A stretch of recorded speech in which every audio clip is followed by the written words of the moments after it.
कि जे इश्क कीता सो जग दा मुल मिया, पहला आप है रब ने इश्क कीता, माशूक है नबी रसूल मिया। अज दी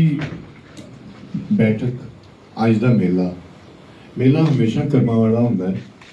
जिथे असीं रल के बैठने आ, एक दूसरे नूं मिलने आ, ते ओह वक्तां वाली घड़ी हुंदी है। पर उस मेले दे विच कुछ ऐसियां शख्सियात जिहड़ियां कि रौनक होण मेले दियां और सानूं नज़र ना आण ते फिर मन दुखी भी हुंदा है। पंजाबी संगत पाकिस्तान जदों तो शुरू हुई है हुण तक बाबा जी अदल मनास लाहौरी ਉਹਦੇ ना सिर्फ मोटी मैंबर सन बल्कि साढ़े बजुर्ग सानू मशवरे भी दिंदे सन और जिस महफिल च होंदे सन असीं समझदे सन कि पूरा एक मेला है।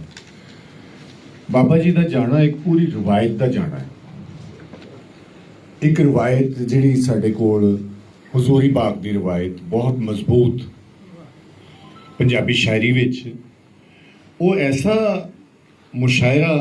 हजूरी बाग की एक रवायत सी कि फिल बदी